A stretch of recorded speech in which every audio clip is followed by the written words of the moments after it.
In this video, why the owners of second homes in England are in for a nasty tax surprise after a well-known loophole was closed by the government. Hi there, I'm Martin Bamford, a chartered financial planner. Owners of second homes will no longer be able to use a tax loophole by claiming their property as a holiday let. I'm going to explain how this loophole worked and also the new rules that mean if you own a second home in England, you could end up paying more tax. The tough new government measures will mean second homes left empty can no longer be claimed as holiday lets to qualify for a business rates exemption.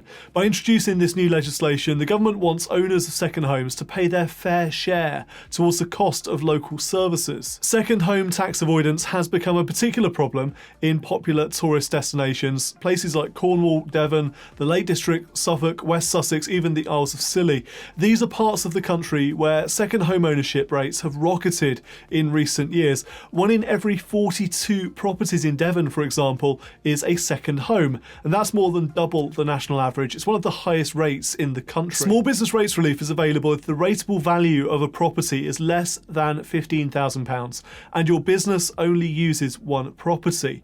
Around 65,000 holiday lets in England are liable for business rates, of which around 97% have rateable values of up to £12,000. So in other words, most of them don't pay anything towards the local authority. So no tax to pay if you gain this small business rates relief on your second home. But again, this is Devon for 21-22 tax year. For an average Band D property, the council tax charge there is £1,511.28.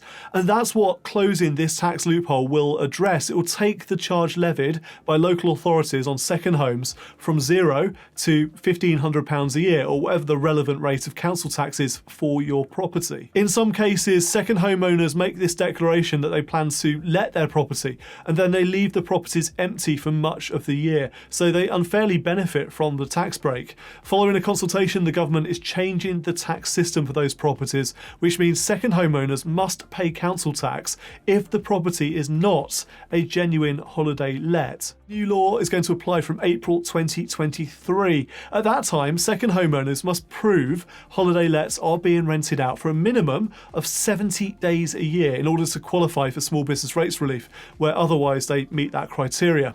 Evidence such as the website or brochure advertising the property, lettings details and receipts must be provided in order to claim small business rates relief. Another criteria introduced from April 2023 is that the property has to be available to be rented out for at least 140 days of each year. Michael Gove, who is Secretary of State for Levelling Up, said, "The government backs small businesses, including responsible short-term letting, which attracts tourists and brings significant investment to local communities. However, we will not stand by and allow people in privileged positions to abuse the system by unfairly claiming tax relief and leaving local people counting the cost.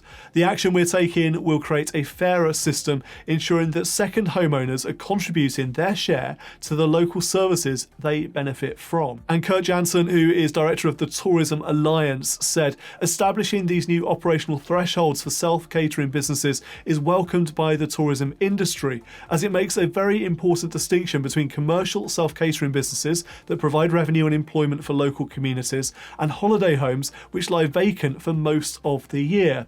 It is recognition that tourism is the lifeblood of many small towns and villages, maintaining the viability of local shops, pubs and attractions. By changing these rules, genuine small holiday lettings businesses will be placed on a level footing. Local economies will receive more income through increased tourism or indeed through council tax paid to local authorities." I know this one is going to sting a little bit for second homeowners who are claiming the small business rates relief exemption but not genuinely letting their property. But if you can afford a second home, surely you can afford to contribute to local services by paying the relevant rate of council tax.